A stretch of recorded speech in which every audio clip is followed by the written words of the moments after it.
investigation based on observing the lawyers, including some from his team. The federal courthouse where the fight began over the summer went to unusual lengths to keep it secret, ordering reporters off an entire floor.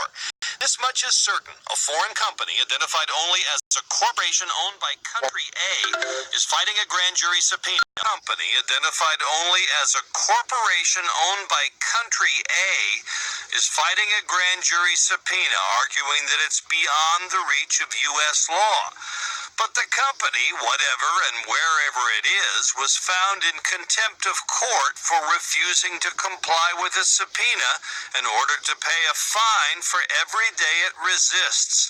The company appealed, and Chief Justice John Roberts has now put everything on hold, including the fine. He ordered the government to respond. I am more interested in this than most kids are in what they are getting Christmas morning. I mean, this is absolutely fascinating. So the intrigue, the cloak and daggers, the secrecy of the entire case. President Trump said today Mueller's investigation is pointless. Millions and millions and millions of dollars of wasted money. He has now reached the Supreme Court. Politico reporting an unidentified firm presented an application Saturday to Chief Justice John Roberts asking for a stay of a federal appeals court ruling that turned down the company's efforts to block a grand jury subpoena for records, bringing Ashley Merchant on, this federal white-collar criminal defense attorney. Ashley, trying to quash subpoenas not that unusual. Clearing entire floors of courthouses for the arguments over trying to quash subpoenas, and then making them to the Supreme Court on Christmas Eve, pretty unusual.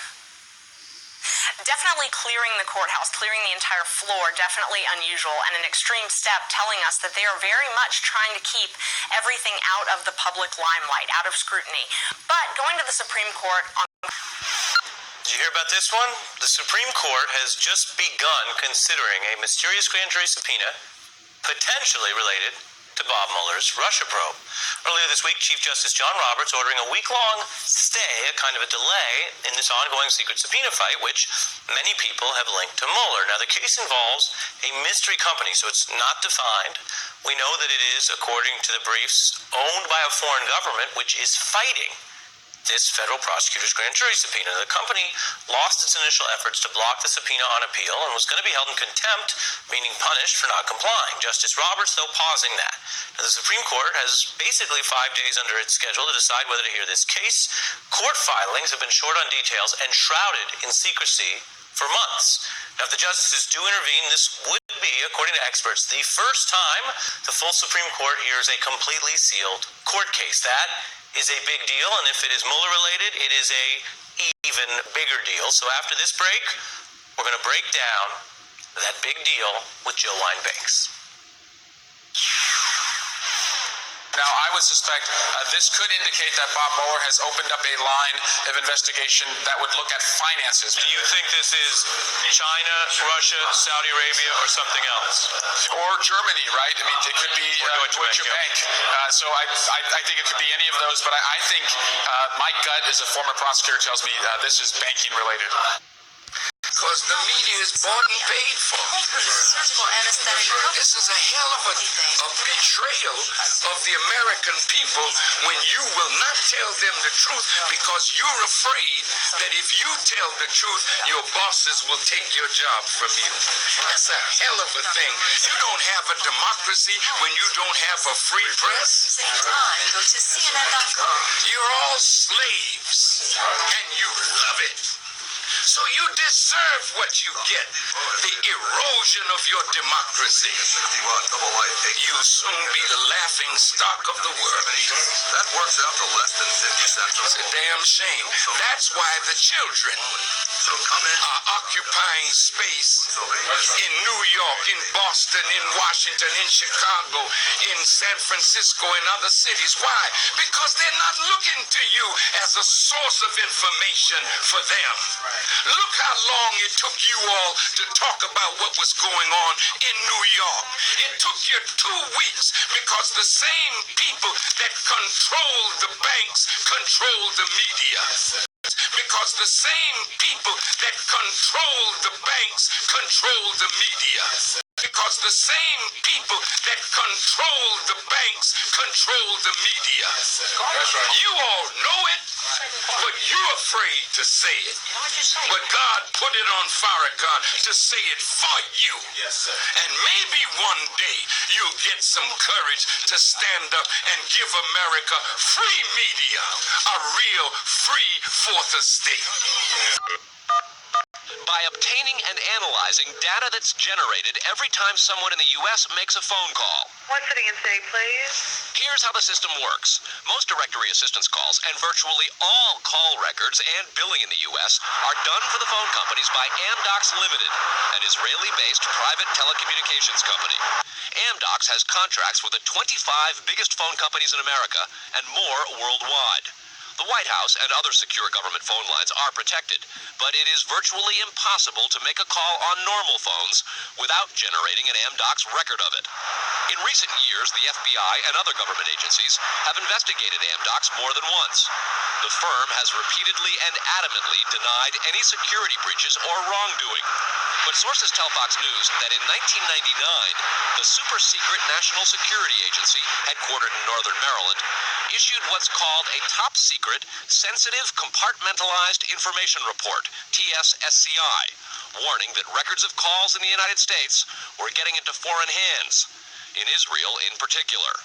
Investigators do not believe calls are being listened to, but the data about who's calling whom and when is plenty valuable in itself. An internal Amdocs memo to senior company executives suggests just how Amdocs generated call records could be used. Quote, widespread data mining techniques and algorithms, combining both the properties of the customer, like credit rating, and properties of the specific behavior such as whom the customers are calling.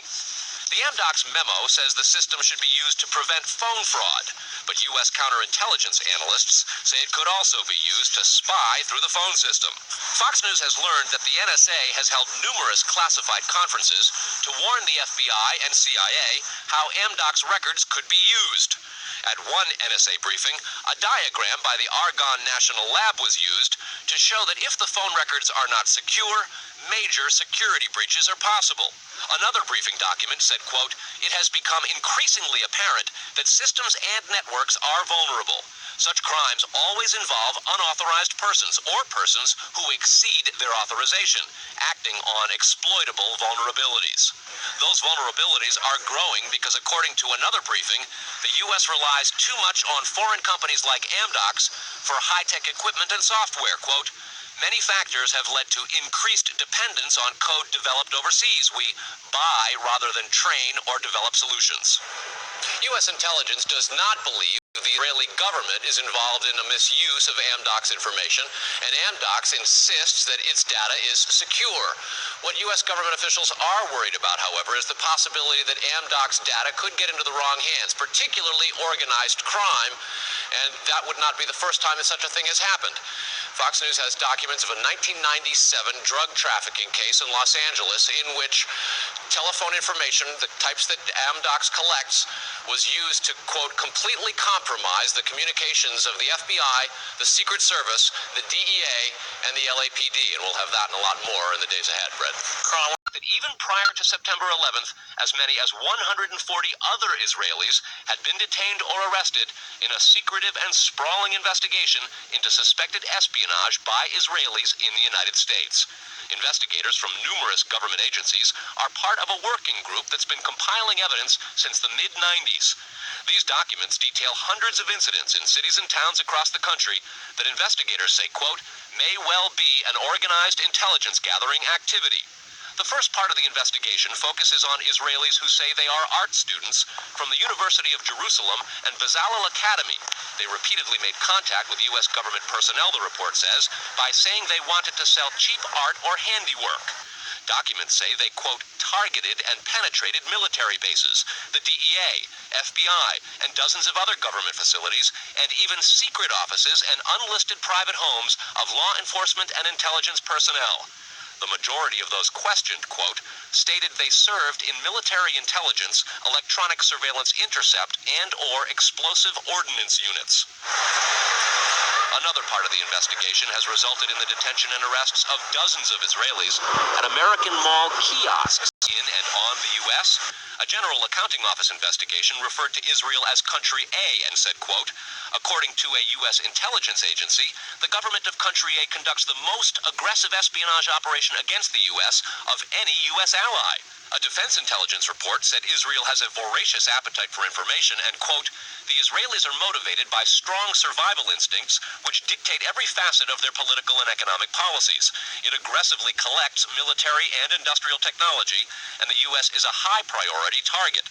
The document concludes, quote, Israel possesses the resources and technical capability to achieve its collection objectives. A spokesman for the Israeli embassy here in Washington issued a categorical denial, saying any suggestion that Israelis are spying in or on the U.S. is, quote, simply not true.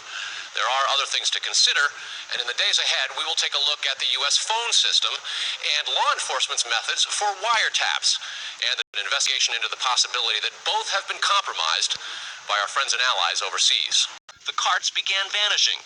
Zoomcopter's webpage says, we are aware of the situation caused by thousands of mall carts being closed at the last minute. This in no way reflects the quality of the toy or its saleability. The problem lies in the operator's business policies. Why would Israelis spy in and on the U.S.?